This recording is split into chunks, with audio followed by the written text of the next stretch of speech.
కార్తీక మాసము అవకాశం వచ్చింది, చక్కగా పూజలో పాల్గొంటున్నారు. ఈ యొక్క కథను అందరూ కూడా శ్రద్ధగా వినండి. కథా ప్రారంభ ప్రథమోధ్యాయః శుక్లాంబరధరం విష్ణుం శశివర్ణం చతుర్భుజం ప్రసన్నవదనం ధ్యాయే సర్వవిఘ్నోపశాంతయే ఏకదా నైవిశారణ్యే ఋషో శ్రవణకాలయ ప్రవచ్చునాగదం సర్వే సూతం పౌరాణికం కలుః. శ్రీమంతమైన అరణ్య ప్రాంతమందు ఒకానొక రోజున శౌనకాని మహాములందరూ కూడా లోకమంతా మంచిగా ఉండాలి, సమయానికి పాడి బట్టలతో వర్షాలతో దేశమంతా సుభిక్షంగా ఉండాలి, ప్రతి జీవి కూడా 84 లక్షల జీవరాశులు కూడా చక్కటి భోజనం అంటే మానవుడు కూడా ఎలాంటి ఆటంకాలు లేకుండా చక్కటి ఆరోగ్యంతో జీవించాలని చెప్పేసి వారందరూ కూడా సత్రయాగం చేస్తున్నారట. ఆ సమయంలో వారి గురువు, ఆయన పేరు సూత మహాముని, అక్కడికి వచ్చినప్పుడు వారందరూ అడుగుతున్నారు, ఓ మహానుభావ, మానవులు మరి ఈ వేదాలు కానీ ఈ శాస్త్రాలు కానీ ఈ మంత్రాలు కానీ చదువుకోలేదు కదా, మరి వారికి భగవంతుని యొక్క అనుగ్రహం కలిగి ఆనందంగా ఉండాలి, వారి ఇంట్లో అష్టైశ్వర్యాలు భోగ భాగ్యాలు కలగాలి, మరి వారికి ఏ వ్రతం చేస్తే ఏ పూజ చేస్తే వారి యొక్క కోరికలు నెరవేరి ఆనందంగా ఉంటారటువంటి వ్రతాన్ని గాని పూజ గాని ఉంటే చెప్పండి అని చెప్పేసి అడిగితే అందులో సూత మహాముని చెప్తున్నాడు, ఓ మునులారా, ఇదే ప్రశ్నను ఒకప్పుడు నారదుడు విష్ణుమూర్తిని అడిగారట.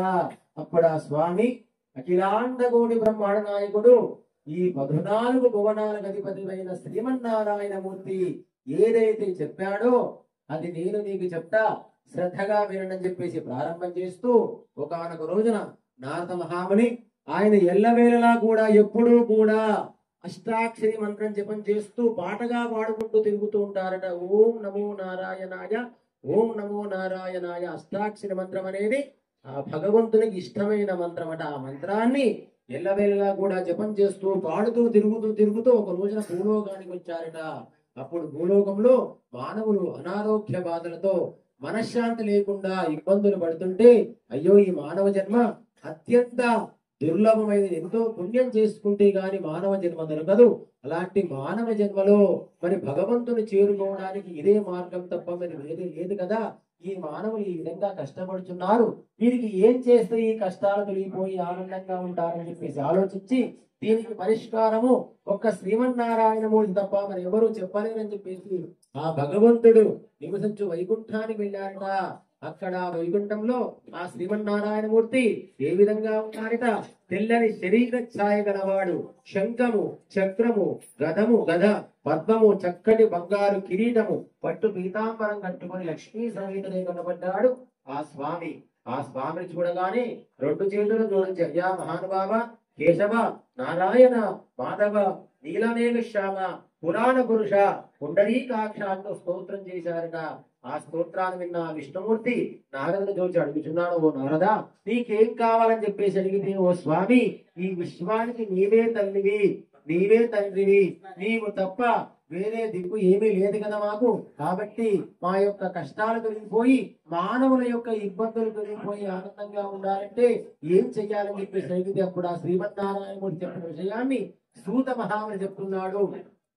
ఆ నారాయణమూర్తి భూలోకంలో సత్యనారాయణ స్వామి యొక్క అవతారంలో ఉండి భక్తుల కోరిక నెరవేరుస్తున్నాడు. కాబట్టి ఎవరైనా సరే భక్తిగా శ్రద్ధగా ఈ యొక్క సత్యనారాయణ స్వామి యొక్క వ్రతాన్ని ఆచరిస్తే ఆ స్వామి యొక్క నిర్హీకృత కృపా కటాక్ష వీక్షణముల చేత కోరుకున్న కోరికలు నెరవేరి ఆనందంగా జీవిస్తారని చెప్పే సూత మహాన్ని ప్రారంభిస్తూ ఈ సత్యనారాయణ స్వామి యొక్క వ్రతాన్ని కార్తీక మాసం గాని, మాఘ మాసం గాని, శ్రావణ మాసం గాని, లేదా ఇంట్లో వివాహం చేసిన గృహప్రవేశము, నామకరణము, అన్నప్రాసన ఎలాంటి శుభకార్యం చేసుకున్నా కూడా ఈ సత్యనారాయణ స్వామి యొక్క వ్రతం ఆచరిస్తే స్వామి యొక్క అనుగ్రహం చేత మరి కోరుకున్న కోరికలు నెరవేరి ఆనందంగా జీవిస్తారట.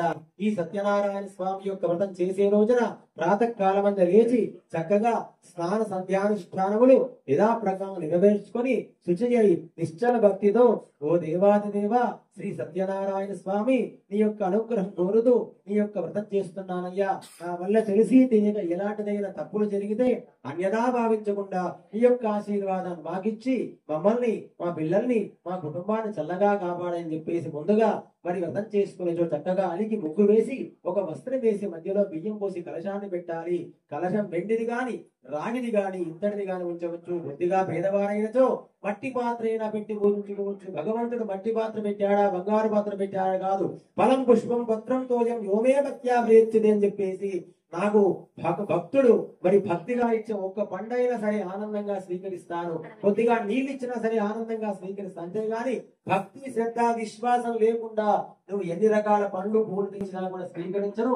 కాబట్టి భక్తిగా ఇచ్చే ఒక్క పండైనా సరే ఆనందంగా తీసుకుంటానని చెప్పేసి భగవంతుడే చెప్పుకున్నాడు భగవద్గీతలో. కాబట్టి యథాశక్తి కలశ స్థాపన చేసుకుని చక్కగా గణపతి పూజ చేసుకుని స్వామి యొక్క విగ్రహానికి పాలు పెరుగు తేనె నెయ్యి చక్కెర కొబ్బరి నీళ్ళతో అభిషేకం చేసి మంటపంలో పెట్టి నవగ్రహారాధన అష్టదిక్పాలకులు కులదైవాన్ని పూజించుకొని చివరిగా సత్యనారాయణ స్వామికి అష్టోత్తర నామార్చన ధూపదీప నైవేద్యాలు పెట్టుకొని, నైవేద్యం అంటే గోధుమనోక లేక వరినోక చక్కెర లేక బెల్లము సమానంగా చేసి స్వామికి నైవేద్యం పెట్టుకోవాలి. ఈ సత్యనారాయణ స్వామి యొక్క వ్రతాన్ని సంవత్సరానికి ఒక్కసారి లేదా నెలకు ఒక్కసారి వీలున్నవారు, శ్రద్ధ ఓపిక ఉన్నవారు, ఆర్థిక పరిస్థితి మంచిగా ఉన్నవారు ప్రతినిత్యం కూడా చేసుకోవచ్చట. ఈ సత్యనారాయణ స్వామి యొక్క వ్రతానికి బ్రాహ్మణ క్షత్రియ వైశ్య శూద్రాదులు ఎవరైనా చేసుకో. దీనికి ఎలాంటి కుల మత భేదాలు ఏమీ లేవు. భక్తి శ్రద్ధ నమ్మకము విశ్వాసం ఉన్నవాళ్ళు ఎవరైనా చేసుకోవచ్చట. ఈ సత్యనారాయణ స్వామి యొక్క వ్రతాన్ని స్వామికి నైవేద్యం పెట్టుకుని చక్కటి పాటలతో స్వామికి మంగళహారతులు ఇచ్చుకొని వచ్చిన బ్రాహ్మణులకి వచ్చిన బంధువులందరినీ కూడా స్వామి యొక్క ప్రసాదాన్ని వీలైతే భోజనాలు పెట్టుకున్నచో ఆ స్వామి యొక్క నిర్హీకృత కృపా కటాక్ష వీక్షణముల చేత కోరుకున్న కోరికలు నెరవేరి ఆనందంగా ఉంటారని చెప్పి సూత మహాముని 1వ కథ పూర్తి చేశాడు. ఇది రేవాకాండే వ్రత కథ ప్రథమోధ్యాయ సమాప్త. గోల్ సత్యనారాయణ భగవానికి ఏడుకొండలవాడ వెంకటరమణ గోవింద గోవింద హరి గోవింద గోకుల నందన గోవింద శ్రీ శ్రీనివాస గోవింద శ్రీ వెంకటేశ గోవింద భక్తవత్సల గోవింద భాగవత ప్రియ గోవింద నిత్య నిర్మల గోవింద నీలమేఘ శ్యామ గోవింద పురాణ పురుష గోవింద పుండరీకాక్ష గోవింద గోవింద హరి గోవింద గోకుల నందన గోవింద గోవింద హరి గోవింద గోకుల నందన గోవింద నందనందన గోవింద నవనిత చోర గోవింద పశుపాలక శ్రీ గోవింద ఆప విమోచన గోవింద గోవింద హరి గోవింద గోకుల నందన గోవింద గోవింద హరి గోవింద కుల నందన గోవింద దుష్ట సంహార గోవింద దురిత నివారణ గోవింద శిష్ట పరిపాలక గోవింద కష్ట నివారణ గోవింద గోవింద హరి గోవింద గోకుల నందన గోవింద గోవింద హరి గోవింద గోకుల నందన గోవింద. గో సత్యనారాయణ భగవాన్ की जय. హిరణ్యపాత్రం మధో పూర్ణముదారి